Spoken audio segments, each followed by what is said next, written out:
좋으신 하나님, 저희 모두에게 오늘의 시간을 허락하시고 이 예배를 주심을 감사드립니다. 저희가 무엇이고 한데 이토록 사랑하시고 하나님의 품원에 품어주시는지 그 사랑에 더욱 감사를 드립니다. 하나님, 원하기는 저희 교회와 성도님 모두가 하나님의 편에 서 있기 원합니다. 저희의 삶에 하나님이 함께 달라기보다는 하나님의 역사하심에 우리의 삶이 있기 원합니다. 또한 하나님이 가시는 길에 우리의 발걸음이 있고 주님이 행하시는 일에 저희가 있고 하나님이 바라보시는 시선에 우리의 시선도 있기 원합니다. 그 시선으로 우리 이웃을 바라보고 손을 내밀 수 있게 하시고 하나님의 사랑을 전하게 하옵소서. 저희는 부족하고 연약한 모습인데 무엇을 계획하고 행할 수 있겠습니까? 그저 하나님의 행하시는 모든 일에 우리의 모습이 있기에 원합니다. 광명창성교회의 다음 세대를 위하여 기도하기 원합니다. 교회 학교를 부흥시켜 주옵소서. 하나님의 어린 생명들을 보내주옵소서. 태초부터 예비하신 생명들을 보내주소서. 영아부 유치부가 생겨나게 하시고 아동부 중고등부 청년부에 부흥의 불길이 있게 하옵소서. 교회 학교가 광명창성교회의 미래임을 믿습니다. 성령의 은혜로 부흥시켜 주옵소서. 또한 구역이 부흥하게 하시고 각 사역부서가 일어나게 하시고 예배의 성가대가 생겨 하나님께 영광 돌리는 모습이 있게 하소서. 나라와 민족을 위해 기도합니다. 많은 장마비로 많은 생명들이 죽었습니다. 또한 수많은 수재민들이 생기고 많은 손실들이 생겼습니다. 피해를 당한 분들을 위로하여 주시고 더 이상의 피해가 발생하지 않게 지켜주옵소서. 대통령과 유정자들을 붙들어 주시고 하나님의 무서움을 알게 하시고 기도하는 유정자가 되게 하소서. 국민들 간에 분열이 생기지 않게 하시고 이 어려운 국내 국제 환경 속에서 하나님께 기도함을 통해 이겨내게 하소서. 담임 목사님을 위해 기도합니다. 이 시대에 보내주신 하나님의 종입니다. 성령의 능력을 입혀 주옵소서. 전하시는 하나님의 말씀에 능력을 더하여 주시고 듣는 저희들은 영의 귀가 열려 하나님의 음성을 듣는 은혜를 허락하옵소서. 이 모든 말씀 예수님의 이름으로 기도합니다. 아멘. 이 시간 함께 나눌 말씀은 사도행전 11장입니다.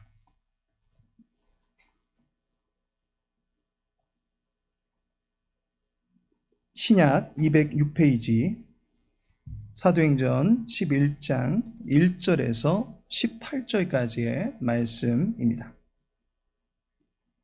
사도행전 11장 1절에서 18절까지의 말씀 함께 읽도록 하겠습니다. 유대에 있는 사도들과 형제들이 이방인들도 하나님의 말씀을 받았다함을 들었더니 베드로가 예루살렘에 올라갔을 때에 할례자들이 비난하여 이르되 내가 무헬라제의 집에 들어가 함께 먹었다 하니 베드로가 그들에게 이 일을 차례로 설명하여 이르되 내가 요파시에서 기도할 때에 황홀한 중에 환상을 보니 큰 보자기 같은 그릇이 내 귀에 매어 하늘로부터 내리어 내 앞에까지 드리워지거늘 이것을 주목하여 보니 땅에 네 발 가진 것과 들짐승과 기는 것과 공중에 나는 것들이 보이더라. 또 들으니 소리 있어 내게 이르되 베드로야 일어나 잡아먹으라 하거늘 내가 이르되 주님 그럴 수 없나이다. 속되거나 깨끗하지 아니한 것은 결코 내 입에 들어간 일이 없나이다 하니 또 하늘로부터 두 번째 소리 있어 내게 이르되 하나님이 깨끗하게 하신 것을 내가 속되다고 하지 말라 하더라. 이런 일이 3번 있은 후에 모든 것이 다시 하늘로 끌려 올라가더라. 마침 3사람이 내가 유숙한 집 앞에 서 있으니 가이사랴에서 내게로 보낸 사람이라. 성령이 내게 명하사 아무 의심 말고 함께 가라 하시매 이 6 형제도 나와 함께 가서 그 사람의 집에 들어가니 그가 우리에게 말하기를 천사가 내 집에 서서 말하되 내가 사람을 요빠에 보내어 베드로라 하는 시몬을 청하라. 그가 너와 내 온 집이 구원받을 말씀을 내게 이르리라 함을 보았다 하거늘 내가 말을 시작할 때에 성령이 그들에게 임하시기를 처음 우리에게 하신 것과 같이 하는지라. 내가 주의 말씀에 요한은 물로 세례를 베풀었으나 너희는 성령으로 세례를 받으리라 하신 것이 생각났노라. 그런즉 하나님이 우리가 주 예수 그리스도를 믿을 때에 주신 것과 같은 선물을 그들에게도 주셨으니 내가 누구이기에 하나님을 능히 맡겠느냐 하더라. 그들이 이 말을 듣고 잠잠하여 하나님께 영광을 돌려 이르되 그러면 하나님께서 이방인에게도 생명 얻는 회개를 주셨도다 하니라. 아멘. 오늘은 본문의 말씀 통해서 WLL 10번째 시간으로 차별 없는 나라의 법대로 삽시다. 차별 없는 나라의 법대로 삽시다. 라는 제목으로 함께 은혜 나누고자 합니다.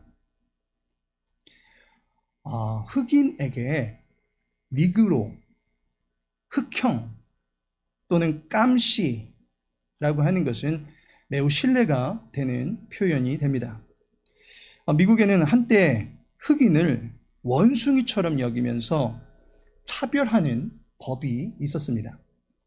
그것이 바로 짐 크로법입니다. 1838년에 토머스 데디 라이스라고 하는 백인이 흑인처럼 분장을 하고서 광대처럼 노래를 부르고 엉성하게 춤을 추는 모습으로 사람들의 웃음을 자아냈던 쇼에서 짐 크로법이라고 하는 그 명칭이 유래하게 됩니다. 이 법은 공중화장실, 음식점, 관공서, 학교 등의 모든 공공시설에서 흑인들과의 분리를 합법화시켰습니다. 흑인에 대한 불평등, 차별을 조장한 법이 됩니다. 그런데 이 악법이 철폐되는 계기가 된 사건이 있었습니다. 1955년 미국 엘라바마주에서는 버스의 자리도 분리를 시켰습니다. 그래서 흑인 자리, 백인 자리가 나누어져 있었습니다. 이날은 재봉사일을 마치고 퇴근하던 로자 파크라고 하는 여인이 피곤한 몸을 이끌고 버스에 탑승합니다. 물론 그녀는 흑인이기에 흑인에게 지정된 자리에 앉게 됩니다. 별 문제 없이 버스는 출발합니다. 사건은 다음 정거장에서 발생하게 됩니다. 정거장에서 백인들이 많이 타게 되고 자리가 부족하다 보니까 백인들이 서 있어야만 했던 것입니다. 이때 백인들이 여러 흑인들에게 자리에서 일어나 달라라고 요구했던 것입니다. 짐 크로법을 보면 백인이 요청할 때에는 흑인은 백인에게 자리를 제공해 주어야 된다라고 하는 법조항이 있었습니다. 다른 흑인들은 어쩔 수 없이 자리를 양보하게 되었지만 이 로자 파크는 단호히 거부합니다. 그러자 다른 백인들이 그녀에게 자리를 양보하라고 압박을 가해옵니다. 로자 파크는 일어나지 않겠습니다 라는 의사를 분명히 표현했고 결국 법을 어긴 셈이 되어서 현장에서 체포가 되고 맙니다. 이 사건은 결국 법정 공방으로 이어집니다. 이 법정 다툼은 1964년까지 이어지면서 결국 흑인을 차별하는 짐 크로법은 위헌이다라는 판결이 나게 됩니다. 로자 파크의 승소로 짐 크로법은 폐지가 되었던 것입니다. 그러나 미국은 자유평등국가로 알려져 있지만 흑인에 대한 인종차별적인 사건은 지금도 끊이지 않고 있는 것을 보게 됩니다. 비단 인종에 대한 부분만이 아니라 성, 연령, 지역, 학벌, 빈부 등에 대해서 여러 가지 편견들이 계속적으로 나타나고 있는 것을 보게 됩니다. 미국뿐만 아니라 사람들이 모여있는 모든 곳에서는 이러한 모든 차별들이 나타나게 된다는 것입니다. 인간들 간의 우월과 열등을 나누어 버리려고 하는 것은 결국 하나됨을 저해하는 것입니다. 잘못된 편견이 상대방을 비하하고 심지어 소중한 생명의 가치마저도 짓밟아 버릴 수도 있다는 것입니다. 나 외에 다른 사람들을 사람 이하로 격하시키려고 하는 것은 결코 성경이 말하고 있는 진리가 아니다라는 것입니다. 성경은 인종은 오직 하나다라고 가르치고 있습니다. 사람종 하나입니다. 아담이라고 하는 말이 사람이란 말입니다. 사람은 오직 하나의 종입니다. 그리고 그 사람의 사람됨도 오직 한 가지에서 나타나게 되어 있습니다. 나은 사람, 더 나은 사람, 진짜 나은 사람, 애시당초부터 그렇게 나누어져 있는 것이 아니라 모두 다 하나님의 형상에서 동일하게 만들어진 사람이다라고 하는 것입니다. 사람들에 대한 올바른 인식을 갖추는 것이 필요합니다. 본문에서 유대인들은 이방인들을 차별합니다. 그들은 하나님의 사랑을 받을 수 없는 종족들이다 라는 편협한 시각을 가지고서 유대인들이 이방인들을 대하게 됩니다. 유대인들의 이 차별과 편견을 깨트리기 위해서 베드로가 가르쳐주는 하나님의 진리를 본문에서 들을 수 있게 됩니다. 차별의 부당함을 철폐시킨 능력은 바로 복음에서 비롯됩니다. 로자 파크의 인권운동에 의해서 짐 크로법이 폐지되었던 것처럼 하나님의 복음이 모든 인생들에 대한 차별을 폐지하고 구원으로의 평등을 누릴 수 있게 해준다라는 사실입니다. 우리를 의롭게 하사 모든 차별과 불평등을 없애버리는 복음의 능력이 무엇이 있는지 이 시간 함께 알아보고자 합니다. 본문의 말씀 2절과 3절에 보시면 베드로가 예루살렘에 올라갔을 때에 할례자들이 비난하여 이르되 내가 무할례자의 집에 들어가 함께 먹었다 하니 라고 말씀합니다. 베드로가 이달리아의 백부장인 고넬료와 그의 가솔들을 만나게 됩니다. 고넬료는 이방인으로서 무할례자입니다. 유대인이었던 베드로가 무할례자들과 함께한 일로 인해서 예루살렘에서는 논쟁이 일어납니다. 베드로가 이방인들과 한 자리를 가진 것은 반율법적 행위다라고 비난한 것입니다. 유대인들은 정결의 규례를 매우 중시합니다. 그로 인해서 먹는 것, 접촉하는 것, 교제하는 것 등에서 구별된 자신들의 고결함이 더럽혀지지 않도록 하기 위해서 각별히 신경을 썼습니다. 때문에 부정한 이방인과 교제하는 것 금지된 행위입니다. 죄라고 여깁니다. 유대인들은 배타적인 민족주의자들입니다. 그래서 인종차별을 합니다. 이방인에 대해서 지옥의 연료다라는 폄하 발언을 합니다. 자신들은 아브라함의 자손으로서 고결한 혈통을 가진 반면에 이방인들의 피는 부정하기 짝이 없다라는 식의 말을 거침없이 내뱉습니다. 뱀과 이방인들은 많이 죽을수록 좋다라고 하면서 생명의 가치를 깡그리 무시합니다. 자신들은 지옥에 가는 것을 하나님도 막으시고 아브람도 막으실 정도라면서 이방인이 넘볼 수 없는 의로움의 탄탄함을 갖추고 있다라고 과시합니다. 유대인들의 입장에서 볼 때 베드로가 정결법의 선을 넘었다라고 하는 것입니다. 때문에 예루살렘에서 베드로와 일종의 청문회를 갖게 됩니다. 이때 베드로는 복음이 가지고 있는 능력에 대해서 설파합니다. 베드로가 가르쳐주는 복음의 능력이 무엇입니까? 첫째로 복음의 능력은 회개다라는 것입니다. 복음은 생명을 얻게 하는 회개로 이끌어준다라는 것입니다. 18절을 보시면 그들이 이 말을 듣고 잠잠하여 하나님께 영광을 돌려 이르되 그러면 하나님께서 이방인에게도 생명 얻는 회개를 주셨도다 하니라. 회개를 주셨다라고 하는 것은 예수님께로 나올 수 있는 길이 열렸다라고 하는 것입니다. 생명이 되신 예수님께로 나올 수 있게 해주셨다라고 하는 것입니다. 그 방법 중에 하나가 바로 회개다라고 하는 것을 복음이 가르치고 있는 것입니다. 생명 얻는 회개라고 하는 말은 생명을 향하여 돌이키게 된다라는 말입니다. 생명을 향하여 가게 된다라는 말입니다. 회개가 생명이라고 하는 목적지를 향해서 갈 수 있도록 가르쳐준다라는 것입니다.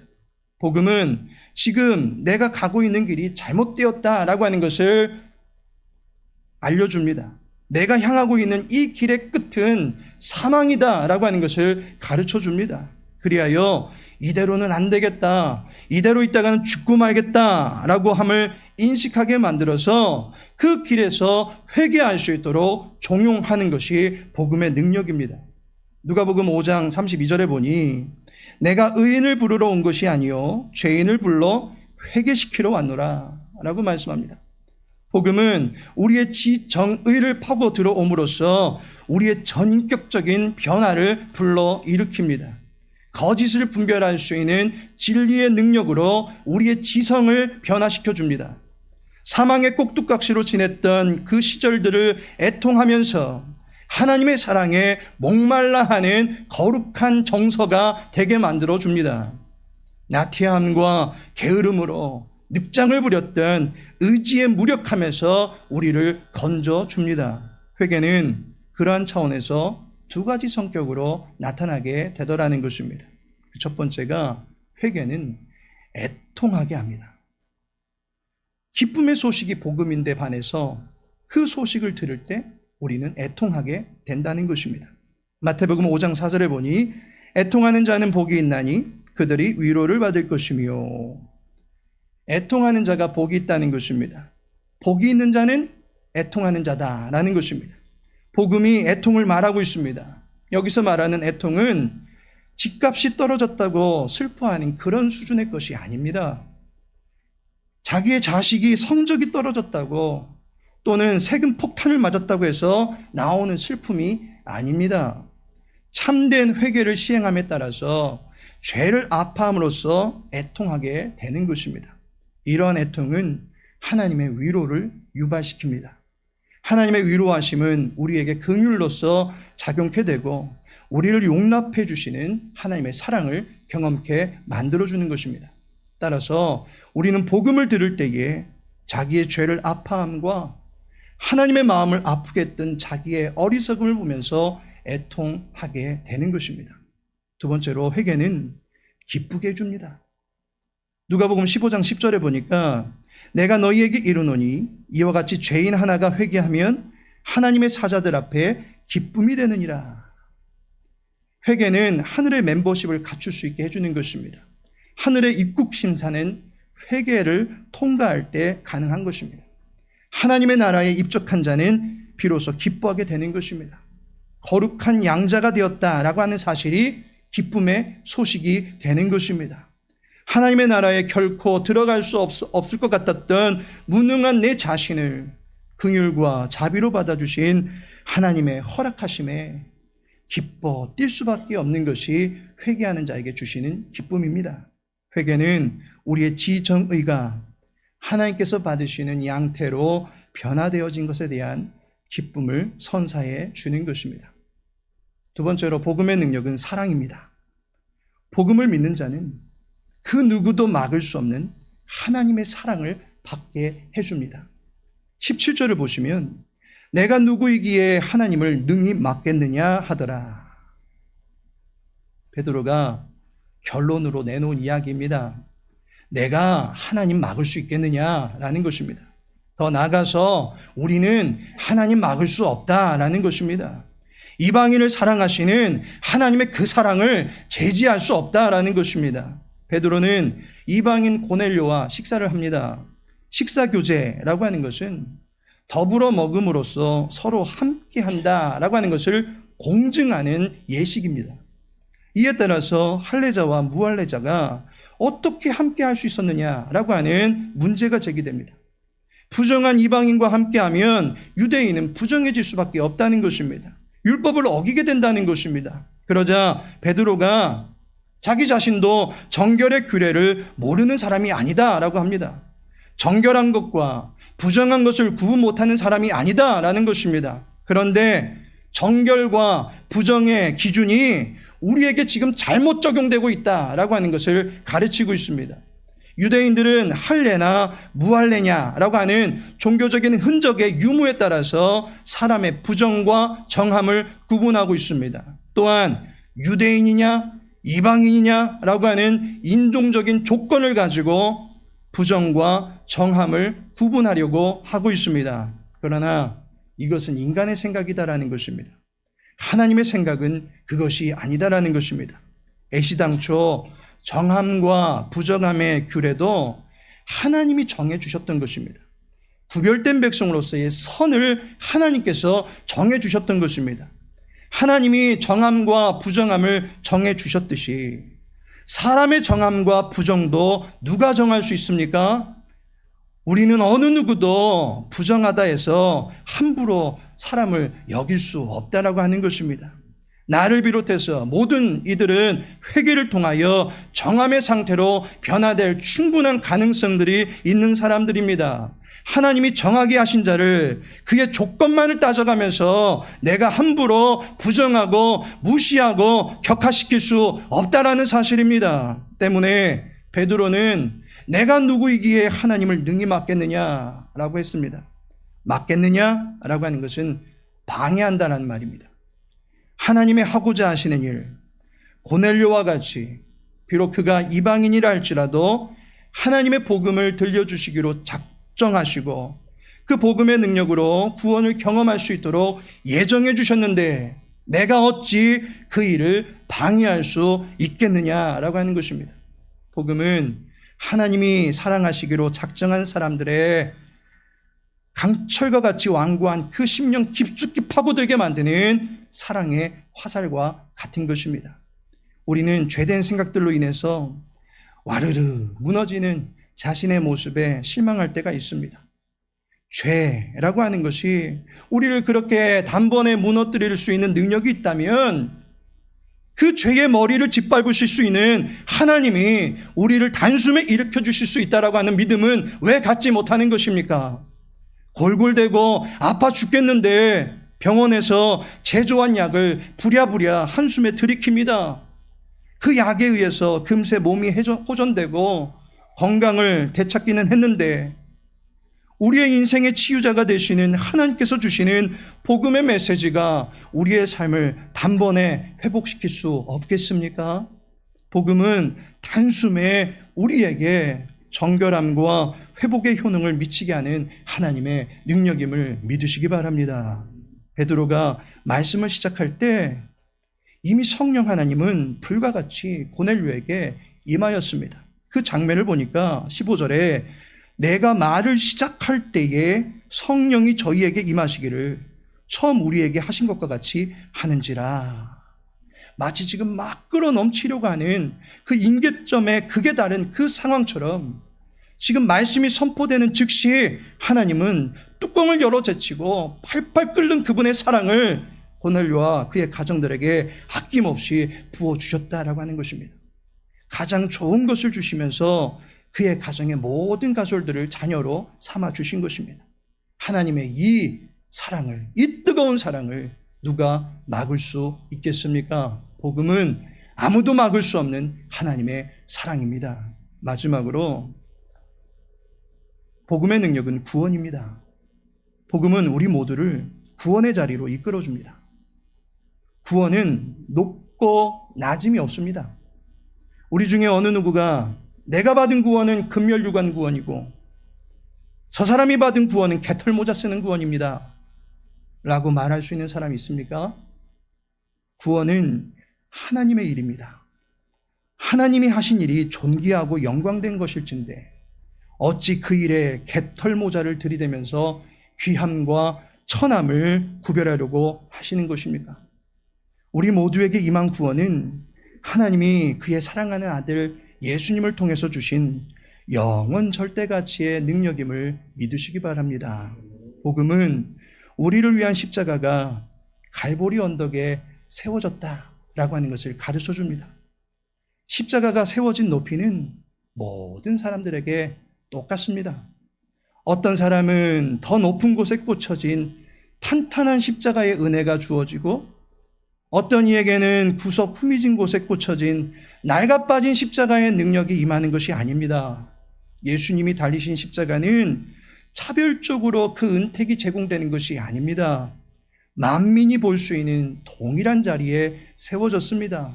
그런데 그 십자가조차도 아무데나 세워놓으신 것이 아닙니다. 갈보리는 모리아 땅의 한 산이고 모리아 땅의 한 산은 이삭을 번제물로 바치게 되었던 한 산이었습니다. 그곳에서 아브라함이 하나님을 믿음으로써 의롭게 여김을 받게 되었던 산이었습니다. 그 산에 예수님께서 십자가에 달리셨다라는 것입니다. 아무데나 끌려가셔서 십자가에 세워놓은 것이 아니라 믿음의 시작이 있었던 그곳에 십자가를 세워놓으셨다라는 것입니다. 이제 그 자리로 나오는 모든 이들을 의롭다 하시겠다라는 것입니다. 하나님이 뜻하신 장소에서 하나님이 약속하신 여인의 손으로 오신 예수님께서 십자가에 달리신 것입니다. 어떤 이는 자식을 잃는 오열에 파묻히는 눈물 속에서 그 십자가를 바라보았습니다. 어떤 이는 자기의 생명을 잃게 되는 사형수의 자리에서 그 십자가를 바라보았습니다. 어떤 이는 죽기까지 함께하겠다라고 장담했으면서도 함께하지 못한 비겁한 모습으로 먼 발치에 떨어져서 그 십자가를 바라볼 수밖에 없었습니다. 어떤 이는 주님의 발치 아래에서 주님의 어머니와 대면하면서 어머니를 위로하는 자리에서 십자가를 바라보게 되었습니다. 저마다 십자가를 보게 되는 상황과 위치는 다릅니다. 그러나 십자가가 달린 위치는 그 자리입니다. 그리고 그곳에 달린 분도 예수님 한 분이십니다. 17절에 보니 그런즉 하나님이 우리가 주 예수 그리스도를 믿을 때에 주신 것과 같은 선물을 그들에게도 주셨으니, 초대교회도 동일하게 임한 성령의 역사가 오늘 이 자리에서도 주님을 바라보는 고넬료의 모든 가정들에게도, 가솔들에게도 임하였던 것과 같이 오늘 이 자리에 주님을 경배하며 예수님의 이름으로 하나님 앞에 선 우리 모든 성도님들에게도 또 동일한 선물이 임하게 되는 줄 믿으시기 바랍니다. 예수 그리스도를 믿음으로써 구원에 이르게 되는 것입니다. 복음은 그 십자가가 평평하게 세워졌다라고 하는 것을 깨달으시기 바랍니다. 아이도 그곳을 보면 삽니다. 어른도 다른 곳 아닙니다. 그곳을 바라봐야 됩니다. 더 높은 곳 아닙니다. 부자도 그곳을 바라봐야 됩니다. 가난한 자라고 낮은 곳에 있는 것이 아닙니다. 십자가를 보면 구원입니다. 죽음을 이기신 주님을 바라보면 구원을 얻습니다. 유대인도 이방인도 모두 동일합니다. 할례를 받았든지 그렇지 않은 무할례자든지 모두 다 동일하게 그곳을 바라보면 되는 것입니다. 고린도후서 13장 13절에 주 예수 그리스도의 은혜와 하나님의 사랑과 성령의 교통하심이 너희 무리와 함께 있을지어다. 고린도후서에서 바울 사도가 말하는 축도입니다. 이 메시지를 보니까 너희 무리라고 합니다. 하나님이 함께 하시는 무리, 곧 고린도 교회를 말합니다. 고린도 교회는 유대인들과 이방인이 함께 모이는 교회였습니다. 복음은 먼저 택함 받은 자든지 나중 택함 받은 자든지 모든 사람들이 함께 어울리게 만들어주는 능력입니다. 누구나 예수님 앞에 나와서 값없이 그 구원의 은혜를 받으실 수 있다라는 사실을 믿으시기 바랍니다. 하나님께서 사랑하시는 성도 여러분, 키에르케고르는 인간을 가리켜서 신 앞에 선 단독자라고 말합니다. 신을 배제한 채 인간들 간의 우열을 재는 것은 도토리 키재기일 뿐입니다. 헛된 수고일 뿐입니다. 신과 내 자신과의 관계를 볼 수 있어야만 하는 것입니다. 하나님 앞에서 모든 인간은 차별이 없습니다. 우리는 모두 다 하나님의 형상으로 지음받았기에 차별이 없습니다. 하나님 앞에서 우리 모두는 죄인이기에 차별이 없습니다. 죄인된 우리에게 공통되게 필요한 분은 누구나 바라볼 수 있는 예수님이시기 때문에 차별이 없습니다. 복음은 우리의 모든 차별을 고사하고 우리를 하나님의 구원으로 이끌어주는 유일한 능력입니다. 이 복음의 능력으로 의인된 삶을 살아가실 수 있는 저와 여러분 되어지기를 예수님의 이름으로 축복합니다. 우리 모두를 사랑하여 주심에 감사를 드립니다. 이곳에 모인 주의 자녀들이 하나님께서 베풀어 주시는 은혜로 서가기를 소망합니다. 서로 차별치 아니하며 사랑하고 품어줄 수 있는 공동체가 되기를 원합니다. 연장자와 연소한 이들을 섬기며 연약한 자와 믿음의 시작에 선 모든 이들을 위하여 기도해 줄 수 있는 공동체가 되게 하여 주옵소서.